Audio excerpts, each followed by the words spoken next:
Aladdin's Lamp.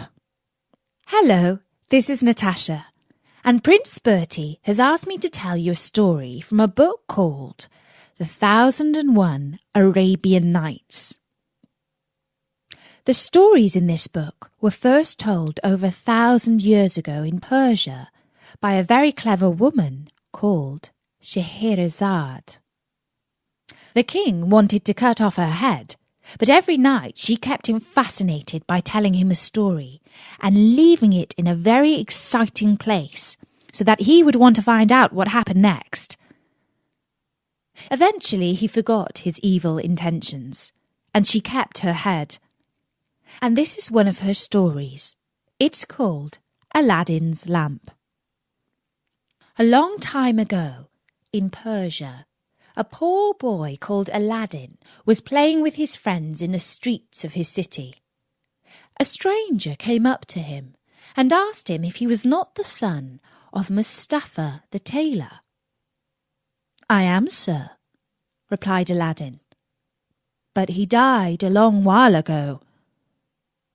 When the stranger heard this, he embraced Aladdin, saying, "My boy, I am your long-lost uncle." Aladdin ran home and told his mother all about this newly found relative, and she prepared supper for them all. The next day, the uncle led Aladdin out far beyond the city gates. They journeyed onwards until late afternoon, but Aladdin did not feel tired because his uncle told him so many interesting stories. Eventually, they reached the foot of a mountain. "We will go no farther," said the false uncle. For in truth he was not Aladdin's relative, but an African magician in disguise. "I will show you something wonderful," he said. The magician lit a fire and threw some powder on it while saying some magical words. The earth trembled a little, and a large boulder rolled on one side. Aladdin saw a flight of steps leading down into a dark cave. The opening was just large enough for a boy to pass through, but plainly the magician, who was rather fat, would not have managed to enter the cave himself. "Go down," commanded the magician. "At the foot of those steps you will find an open door leading into 3 large holes. Pass through them without touching anything, or you will die instantly. These holes lead into a garden of fine fruit trees. Walk on until you come to a table on which stands a lighted lamp. Pour out the oil it contains and bring it to me." Aladdin was afraid to disobey the magician and went down the stairs into the cave. On the ground he found a ring, and despite the magician's order not to touch anything, he picked it up and slipped it onto his finger. He did not die. Then he passed through the garden, where he picked fruit from the trees. Later on, he found the lamp, just as the magician had said, and he went back up the stairs to the mouth of the cave. The magician cried out, "Make haste and give me the lamp!"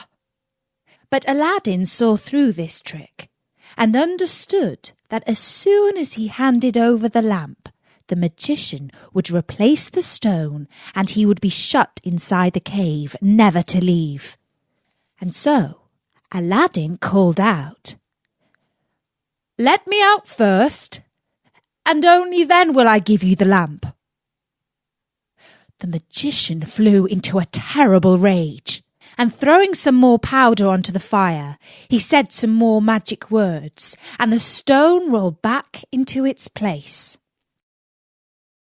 For 2 days, Aladdin remained trapped inside the cave. At last, he clasped his hands in prayer and in so doing rubbed the ring that he had just picked off the ground. Immediately, an enormous and frightful genie rose out of the earth, saying, "What wouldst thou with me? I am the slave of the ring, and will obey thee in all things."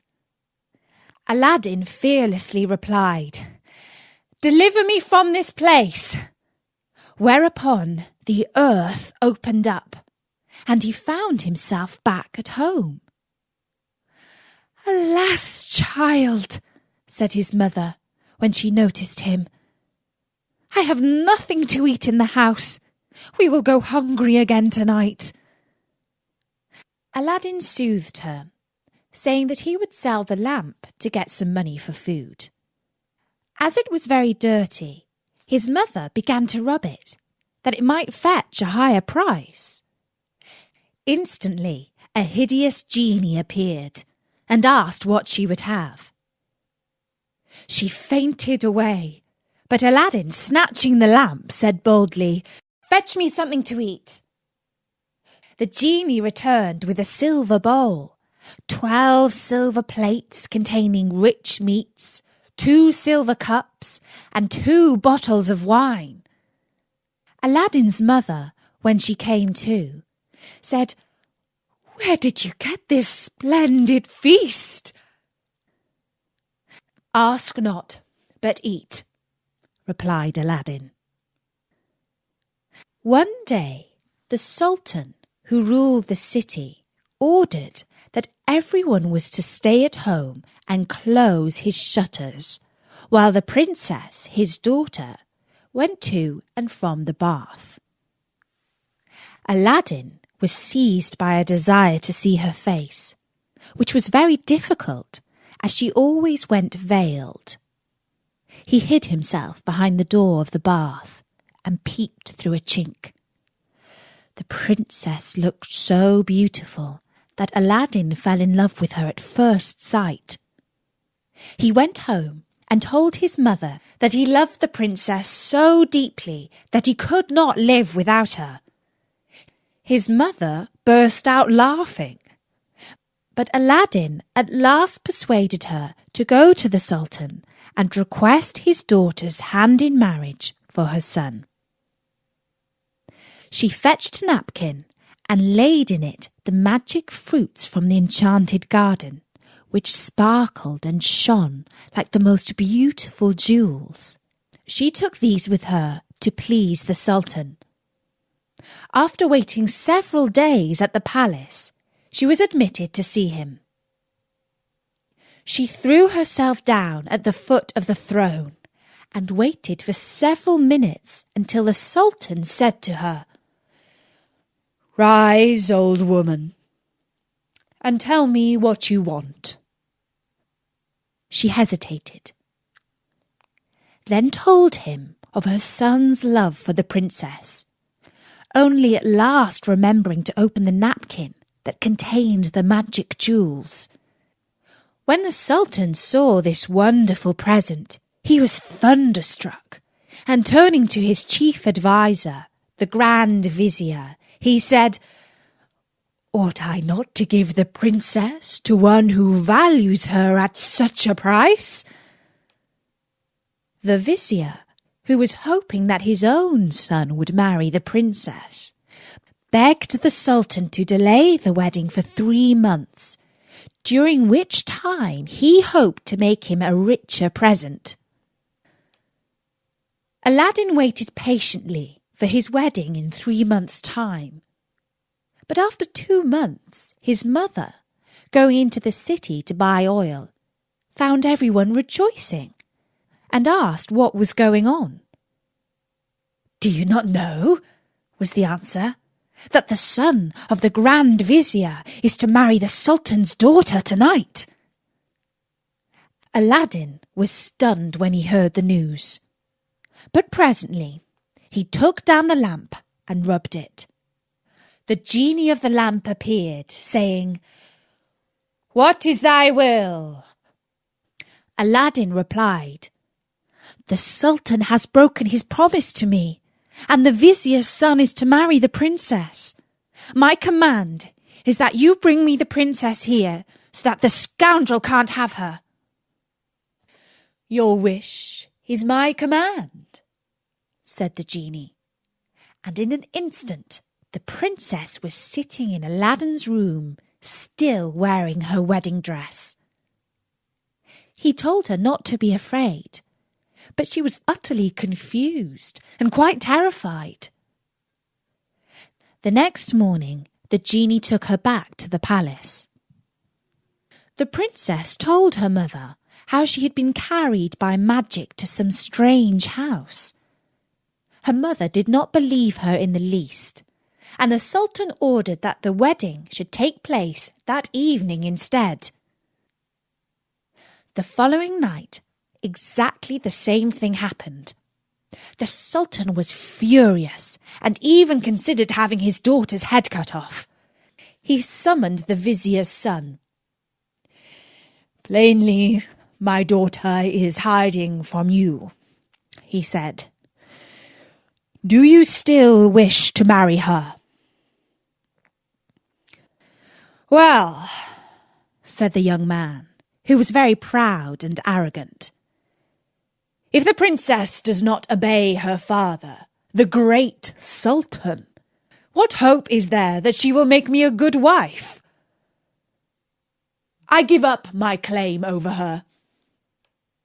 Better that she marry the poorest beggar, if that's what she wants."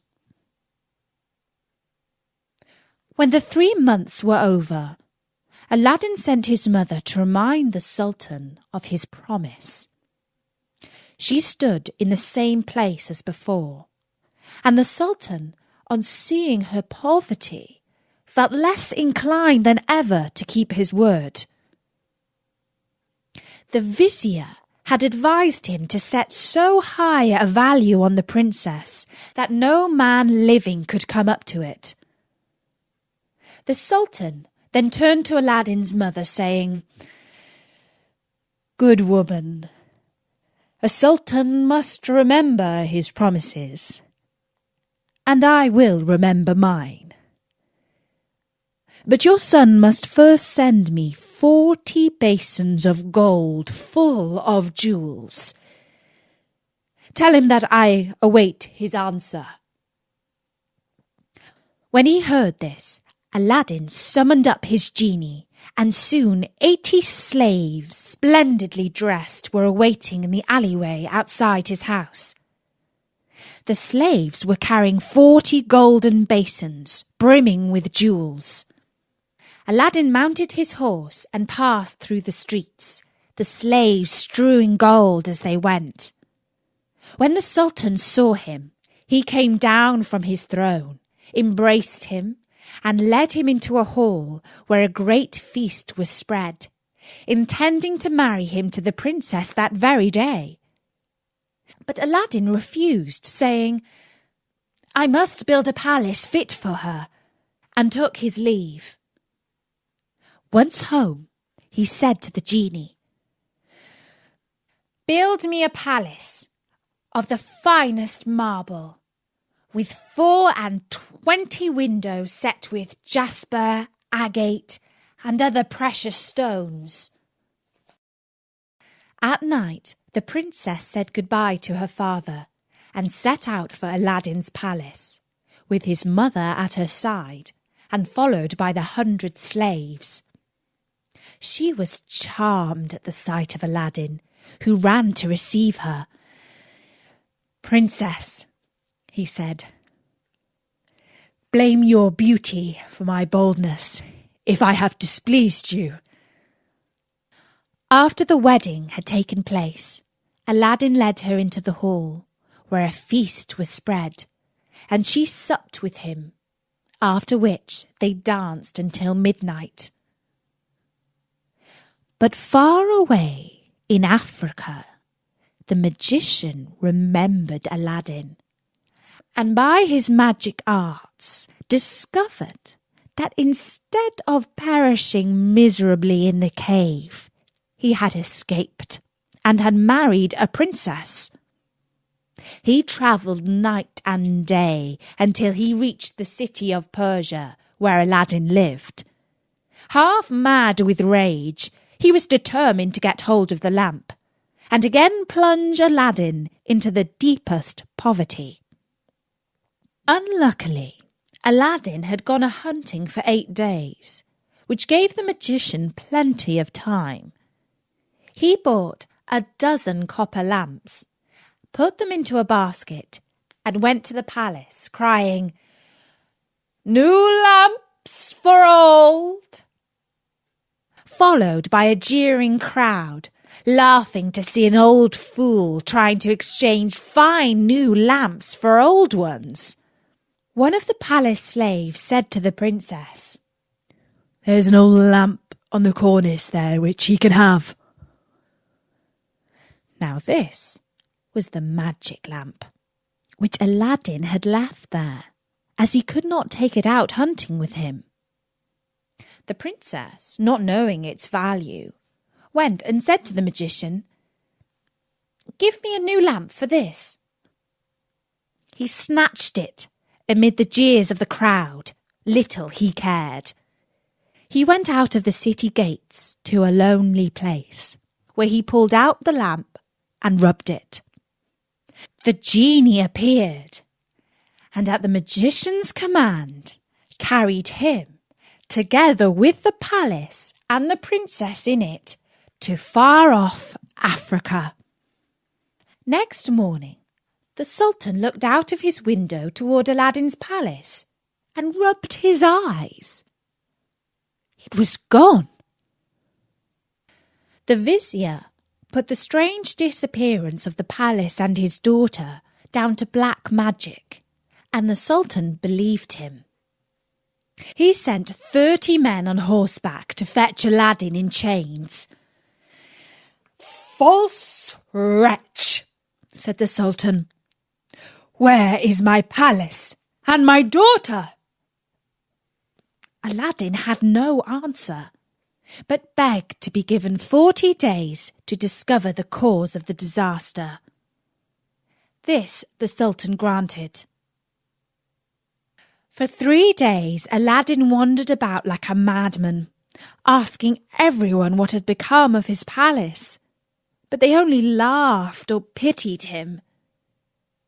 He came to the banks of a river and knelt down to say his prayers before throwing himself in. In so doing, he rubbed the magic ring he still wore. The genie appeared and asked his will. "Save my life, genie," said Aladdin. "Bring my palace back." "That is not in my power," said the genie. "I am only the slave of the ring. You must ask him of the lamp." "Even so," said Aladdin, "but thou canst take me to the palace and set me down under my dear wife's window." He at once found himself in Africa, under the window of the princess. That morning the princess rose early and opened the window, and at the noise she made, Aladdin looked up. She was astonished and delighted to see her dear husband's face. After he had kissed her, Aladdin said, "I beg of you, princess, in God's name, tell me what has become of my old lamp." "Alas," she said, "I am the innocent cause of our sorrows." And she told him of the exchange of the lamp. Aladdin comforted her and gave her a small bottle containing a certain powder. "Put on your most beautiful dress," he said to her, "and receive the magician with smiles, leading him to believe that you have forgotten me. Invite him to sup with you, and say you wish to taste the wine of his country. He will go for some wine, and while he is gone, I will tell you what to do." That evening, she received the magician, saying to his great amazement, "I have made my mind up that Aladdin is dead, and that all my tears will not bring him back to me. So I am resolved to mourn no more, and have therefore invited you to sup with me. But let us try some wine of Africa." The magician flew into his cellar, and the princess put the powder Aladdin had given her into his cup. When he returned, the magician made her a speech in praise of her beauty. But the princess cut him short, saying, "Let us drink first, and you shall say what you want afterward." She set her cup to her lips and kept it there, while the magician drained his to the dregs and fell back lifeless.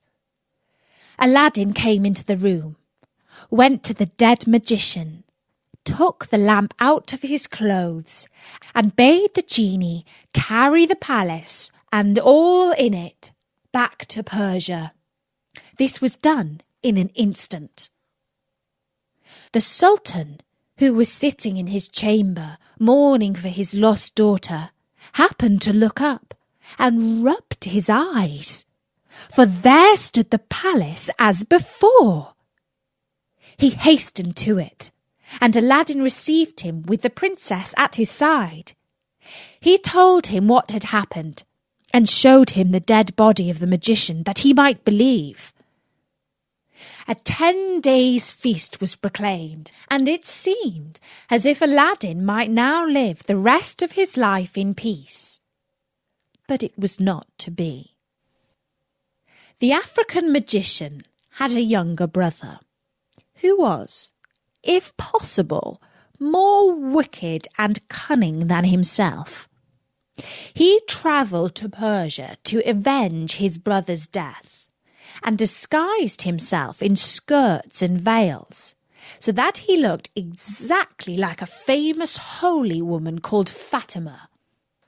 Then he went toward the palace of Aladdin, and all the people, thinking he was the holy woman, gathered round him, kissing his hands and begging his blessing. The princess, who had long desired to see Fatima, sent for her. She showed Fatima the palace, and asked what she thought of it. "It is truly beautiful," said the false Fatima.